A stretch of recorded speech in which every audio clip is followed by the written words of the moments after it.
Hi Gemini, welcome to May. This is Teresa from Tarot by T. Before I start your reading, I'm going to call in some good energy. So, this month we have a new moon in Taurus on the 11th and a full moon eclipse, supermoon in Sag on the 26th, which is it's going to happen in your relationship sector, your marriage house.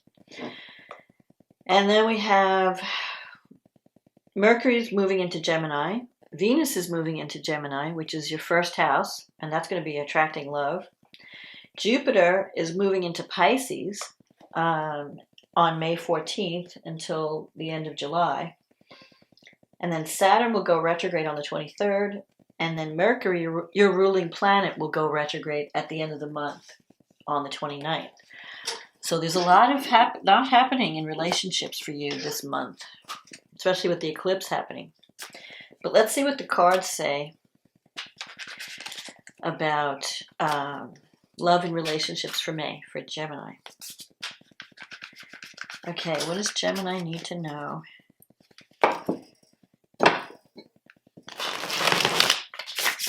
About love and relationships for the month of May 2021. What does Gemini need to know about love and relationships for May 2021?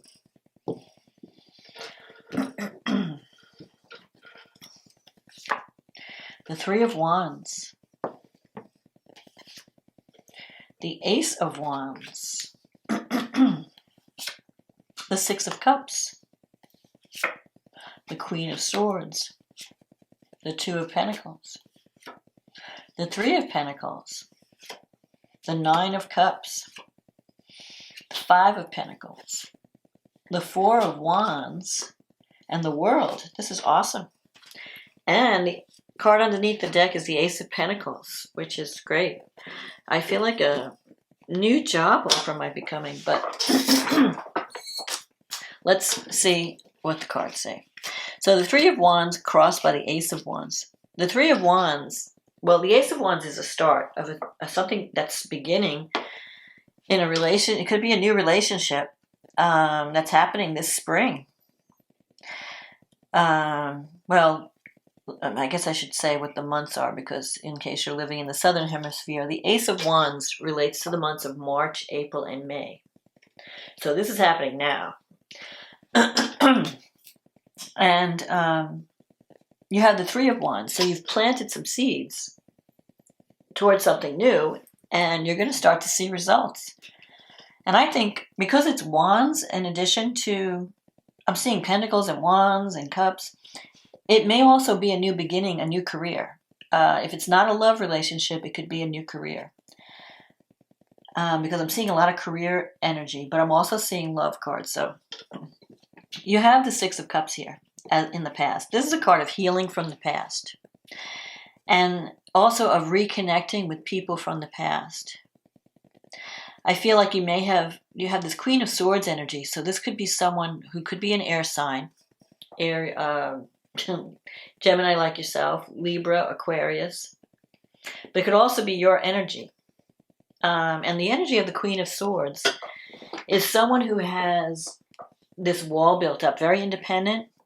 I don't need anybody. I can handle myself. I can take care of myself. So you may have gone through some kind of a breakup in the past where it left you kind of tough. It left you with on the defensive. Like I don't want to be vulnerable. I want to just take care of myself. Because I feel like you're healing from some past relationship. But it's not that you're not open to the new. You're open to a new relationship. And you might be juggling a lot. You have the Two of Pentacles here. This is a card of juggling multiple situations, which is typical for a Gemini.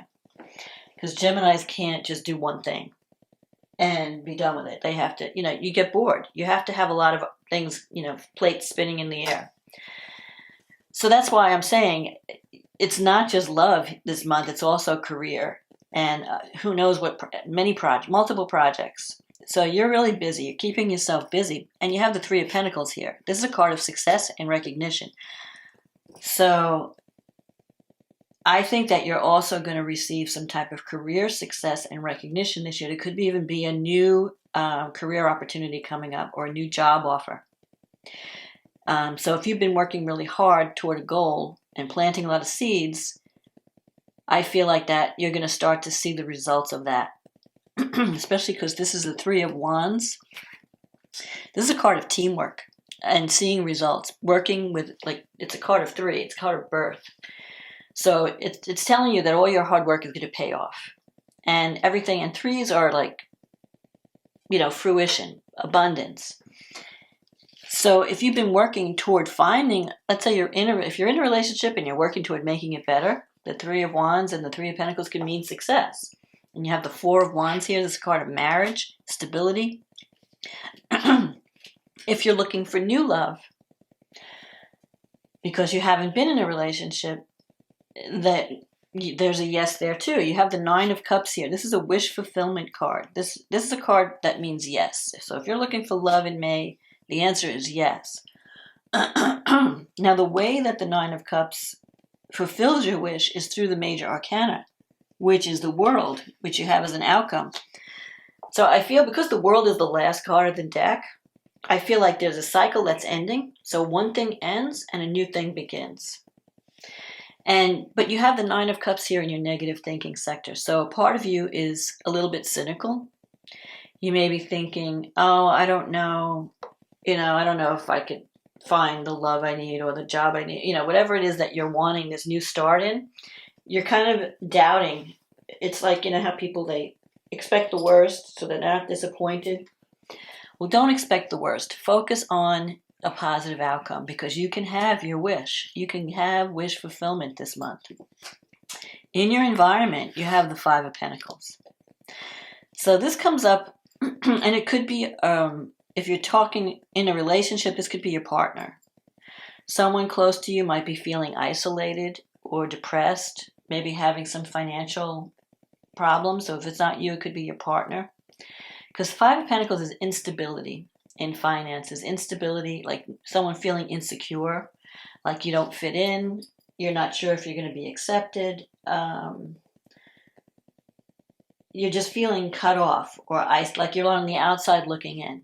So there's a party going on and you're at the window watching everybody having a good time. I'm wishing you could be part of it. But for some reason you're feeling like I'm not good enough. I won't be accepted. I don't know if if I can join this group or I can be part of this group. So there's a little bit of insecurity in something that you want. But you have to fight that because I'm seeing all these positive aces. These two aces mean new beginnings. And the Four of Wands in your wish fulfillment. This is a card. It's victory, stability, success. It could be even marriage. So you could have a new beginning, a new start in a relationship that could lead to commitment, that could lead to marriage down the road. I feel like you've learned a lot of lessons in the past with the Six of Cups. You're working, it's like you're healing from the past. You've learned lessons from the past. You're learning what not to do the second time around. So you want to make something better. The Six of Cups is like moving into the future, and the future is greater harmony. Learning your lessons from the past, and sometimes it can bring someone from the past back, especially when Mercury goes retrograde later in the month, and it'll be like the last day of the month almost, and then it will retrograde through June. So you could reconnect with some people from the past, and one of those people could wind up, you might be thinking about having a new start. So it could be a relationship that ended, that you learned your lesson, and now you want to start over and have a new start within that relationship, and you can. The World here is a card of something completing. So for some of you, you could be finishing up, like one relationship ends, a new one begins. That could be one scenario. Another scenario is you're in a relationship and you're wanting to take it to the next level. So because the World is about completion and then freedom, moving up, everything coming together. You're existing in a state of grace with the World. This is one of the best cards in the deck, especially with the Four of Wands here, the World, and the Nine of Cups. I feel like that you're going to wind up accomplishing a lot of things that you set out to do. You're going to have some kind of wish fulfillment this month, some kind of dream come true. And you're going to feel, if it's a new job, you're going to feel like this is what I should have been doing all along. If it's a new relationship, you're going to feel like, oh, I'm finally connecting with someone that I can really have a good relationship with. Like, you're going to feel like you're in the right place at the right time and things are just coming together. But I also feel I'm getting the energy of something ending. So there is some kind of completion, a finalization, a release of an old cycle before you can bring in this new energy. But the new energy is it's here. So don't be depressed or don't feel insecure if that's your energy. Focus on the positive. Focus on this wish fulfillment. You are going to be welcomed. It's like being welcomed it's like the scene changes and all of a sudden you're going from isolation to inclusion and welcome and success. So I feel that there's a lot of new beginnings happening this month, and we'll look at the astrology to see how that's going to play out, because you do have an eclipse in your 7th house, in your relationship axis this month at the end. So something is ending. Something is getting eclipsed out of your life. Some new beginning, so it could be an ending and a new beginning happening simultaneously, where you release the past and you start a new cycle. But the new cycle is better, and it's bringing you more fulfillment. So let's see what we have here. So you have a new moon in Taurus in your 12th house this month on the 11th. Now the 12th house is the house of, it's an ending. It's the end of it's ending a cycle. So something is ending and then you have a chance for a new beginning. Now in Taurus, I feel that you are releasing baggage around self-worth this month. And you're realizing your value, and you could even be going to a counselor to figure out, to have a new start psychologically. Just figure out, how am I blocking myself from, relationship? What is it that I need to feel secure? What is it that I'm valuing? And how can I align my values with my spiritual beliefs even? And you got Uranus in the 12th, so there's going to be some surprises with this new moon. There may be surprise things coming out of, because the 12th house is the house of secrets. Whatever's hidden, your blind spots, it could be hidden enemies. But I just feel like something is going to be revealed to you at this new moon that's going to help you psychologically. It's going to help you to release the past, and so that you can move forward with a new identity, so that next month when you have your new moon in Gemini, you're going to be ready to start again without all the baggage of the past. This new moon in Taurus is sextile Neptune. And Neptune's in your 10th house. So I feel that you could find the dream job. I mean, Neptune in the 10th. You might be starting a new job that's just perfect for you. Even though this is a love reading, I can't not say what I'm seeing here. There's a lot of career energy in this reading. So you could be starting a new job. You could find the perfect job with a situation it could even be the perfect relationship, because the 10th house can also represent a change in life status. Like going from single to married to single, but whatever it is, you're feeling a sense of freedom. You're feeling like, I'm in the right place. Finally, I'm in the right place. Now, you're definitely attracting love this month because you have Venus moving into Gemini on the 9th. And when Venus crosses your ascendant, it goes from Taurus, which was in the 12th house, it's crossing the ascendant into the 1st house. It attracts love. You're attracting love. And you've got Mercury there, so you're ready to communicate, you're ready to socialize, you might be more flirty, more charming. So you're going to attract love. If you're open to love, you can attract it this month. And Mercury is trine Saturn. So where is Saturn's in the 9th house? You could be attracting someone who's from a different culture than you, someone where there's an age difference. If you're attracting a new relationship, it could be with someone very different than you, different belief systems, different cultural background, but it could be something. Saturn represents longevity and commitment. So you could also, with Saturn in the ninth, be learning, maybe you're meeting someone through either travel to a foreign country or through higher education, teaching, learning. Maybe you're taking a class and you run into someone and it becomes a relationship. Or you meet someone while traveling,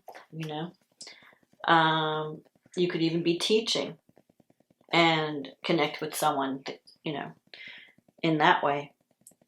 Mars is going to be sextile Uranus. So Mars is in your second house in Cancer, sextiling Uranus in the 12th. So when Mars is in Cancer, Mars in the second is going to raise your expenses, or at least the focus of your energy this month is, how can I make more money?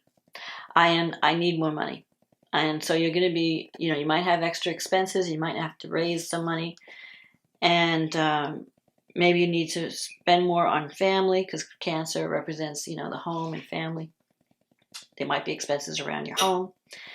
And Uranus, with Mars sextile Uranus, you have to take action. It's not like money's not going to just drop into your lap. So you have to take action. You have to examine, what is it in your 12th house? What is it in your psychological makeup that's blocking you from prosperity? Why can't you, attract the money that you need? There could be some insecurity some kind of hidden block that you need to address and be freed of. That's what Uranus wants to do. It wants to free you, so that from baggage, from psychological blocks, so that you could live your best life. And with Mars having a positive aspect to Uranus, you have the energy. You have the support of the astrology to tackle those issues. Venus is squaring Jupiter. Now Venus is in your first, and Jupiter at this new moon, it's an out of sign square. Jupiter's in the ninth. So you want to be careful not to take on more than you can handle. You might be running around, traveling, teaching, doing all these things, and it can affect, you might just take on too much. Like you're thinking, I can, I want to take all these classes if you're going back to school, or I want to teach all these classes, and I can do it, So just don't overextend yourself, because, Venus squared Jupiter sometimes leads to, you're so optimistic about this new beginning that you just take on more than you can handle. So just be aware of that. And then let's see. So Mercury trine Saturn, if you're committing to someone, it can last a long time. Or if you're signing any kind of contract, it's going to be in place for a while. And let's see, you have the south node is in the 7th house. The north node is in the first. You have the north node in Gemini in your first house. So it's really about communication. You need to release you need to release past patterns in relationships and communicate more about what your needs are. So if you're in an existing relationship and you want to make it better, try something new. Try speaking up about what you need instead of, get out of your comfort zone. Don't repeat the past. Don't repeat past patterns. Try something new. Try something that's different. Maybe date someone out of your cultural history or network, someone who's different, who brings, new ideas and excitement into your life. Saturn will go retrograde on the 23rd. And Saturn is right now in your 9th house. So you may rethink your belief systems. You might meet someone that challenges your beliefs, that challenges your beliefs about spirituality, that challenges whatever you've been taught, maybe by your parents. You're going to have a new way of thinking. You might have a new way of thinking through a relationship. Like someone may show you a different way of seeing the world. Maybe it's through travel. It could be through education, but it could also be through partnership. That you attract someone that changes, because this person is so different, it causes you to see things from a different perspective. So that could happen. Then we have the full moon eclipse on the 26th. And that is happening in your partnership sector. So full moon, the moon is in the 7th house. And it's opposing the sun in the 1st house. And you also have Venus and Mercury there. So something is completing in a relationship suddenly because the eclipses happen, they speed up your timeline. So if you were kind of thinking about leaving a relationship, all of a sudden something happens because full moons bring things to the surface. You see the truth, you see what's going on, and you have to act, you have to take action. So the full moon will have you making a decision about a relationship. Either you're going to end it and move on. There could be an ending and then a new beginning. Or it could be a culmination of a good partnership where you want to make a commitment. But there's a change. There's a sudden action that needs to be taken. So some of you might want to commit to someone. So that could be that sudden, like I have to commit or else I'm going to lose this person. You may feel a sense of urgency. Mars is trining Neptune by this full moon. Mars will be in Cancer. It'll be trining Neptune in the 10th house. So again, sometimes Neptune in the 10th house, it can mean that you're working in a career that's helping others. You could be doing music, something creative, music, film, photography, creativity, acting, or it could be service, like some healing profession, counseling, healthcare, social work. And Mars is going to be having you work, but it could also mean confusion. Like if you're confused about the direction that you want to take your career or your life path, I think that Mars trine Neptune will help you to figure it out and help you to take action to achieve a dream job or a dream status. You also have Jupiter moving into Pisces. Jupiter will move into Pisces on the 14th of May, and it's going to be there most of the summer till the 29th of July. So Jupiter will help you. It brings luck to your career sector. So if you're not sure about, if you've been kind of on the fence about what you want to do or what direction you want to go in, Jupiter will help you. It will increase your opportunities. So you might be working hard to find that perfect job, or you might be working hard to make that dream connection, to change your life and your direction. So I feel like you're on, and with Saturn in the 9th, Saturn is rising in your chart. So you're working toward a goal that you will achieve when Saturn goes into the 10th house, which will be in about a year and a half from now. But because Saturn just moved into Aquarius at the beginning of the year, so it usually stays in a sign about 2.5 years. So in about a year and a half, well, at the end, about maybe 2 years, I'd say, from now, you're going to receive the reward for all your hard work. So you might get some type of, position of responsibility at that point. But Saturn rewards whatever, depending on the work that you've done. So if you put in the work and you've worked hard and you've dedicated yourself, Saturn brings the reward. If you did nothing and you just goofed off, then it could be a fall from grace. So you want to make sure that you're working and you're accepting your responsibilities and you're doing your best, the best you can. Uranus and Saturn is squaring Uranus in the 12th. So for you, this is happening all year. Everybody is experiencing the Uranus-Saturn square. And the thing is that each sign has it in different houses. So different sectors are being activated. The basic thing is you need freedom from something with Uranus that's been a long-term chronic, restriction. Saturn represents authority. It represents where you feel blocked, where you feel stuck, where you have to accept work and responsibility, you have to make a commitment. So in your case, Saturn in the 9th, you may have had, and Uranus in the 12th, I feel like there's some psychological aspect that you need to be freed from some of your belief systems that were given to you through parents or through your families, over time. You've developed certain beliefs. And they've been, it's kind of like rigid thinking. Nope, this is the way it's got to be. This is what I believe. My parents believed that way, and my ancestors believed that way. Well, Uranus, and so it's been affecting you. Uranus is here to free you from any kind of psychological, where if you feel limited in some way or you're not measuring up, because Saturn is also excellence. So you may feel like, well, I don't know if I can measure up to what people expect of me. I don't know if I'm good enough. You have to lose that feeling and you have to embrace your gifts and say, no, I am good enough. You have to value yourself. And Uranus is going to free you from that kind of block where you feel not good enough or you feel like I can't perform I can't compete with other people. I think that's where your release is going to come this year. Anyway, and this full moon, it's an eclipse, it's a super moon, and it's also T-squared with Jupiter. So a T-square is it adds a little bit more tension to the full moon. Usually when there's a full moon, it's the sun opposite the moon. But then when you have this Jupiter squaring it, and Jupiter is squaring it from, let's see where, your 10th house. So I think what's happening is you might have been focusing too much on work relationships and neglecting your family and your home life. And you haven't been giving yourself enough time to, recharge, to create a home for yourself, to create a sanctuary.